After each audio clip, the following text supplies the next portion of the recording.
Alden nagbigay ng pahayag ukol sa relasyon nila ni Catherine. What you see is what you get, pag-usapan natin yan. Pero bago ang lahat, kung di ka pa nakasubscribe sa ating channel ay huwag kalimutan mag-subscribe para lagi kang updated sa latest chika. Nagsalita na ang kapuso heartthrob na si Alden Richards patungkol sa tunay na relasyon nila ng kapamilya actress na si Catherine Bernardo.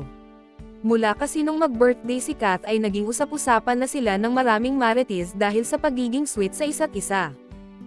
Ayon sa report ng 24 Oras, hindi nawala ang friendship nila ni Kath mula nang magkatrabaho sa pelikulang Hello Love Goodbye, at ang mga nakikita sa social media ay ang pagiging natural lang daw sa isa't isa.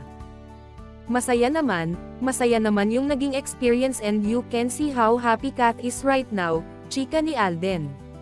Dagdag pa niya, hindi lang din talaga kailangang ipamalite sa social media yung mga ganyan, but you know, sometimes yung mga personal things that's happening, better be personal na lang.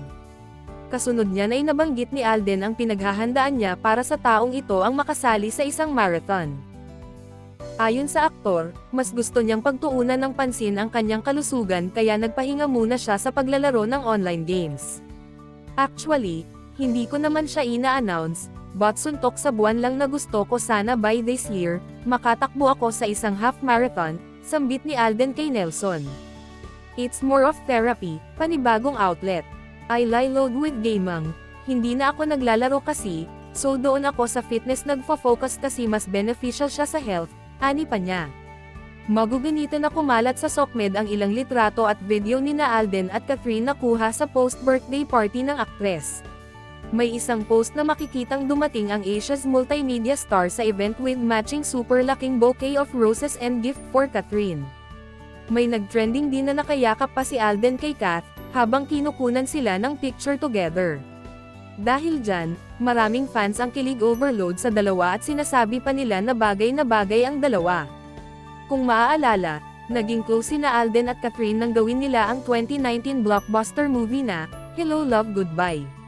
May mga bali-balita pa nga na niluluto na ng Star Cinema ang part 2 ng pelikula. At ang naririnig namin, baka raw ang sequel ng HLG ng Kath din ang maging official entry ng Star Cinema sa 2024 Metro Manila Film Festival, MMFF, na ididirek uli ni Cathy Garcia Sampana. Hanggang dito na lang po, paki-subscribe at pindutin ang notification bell button para updated ka sa latest chika. Maraming salamat po.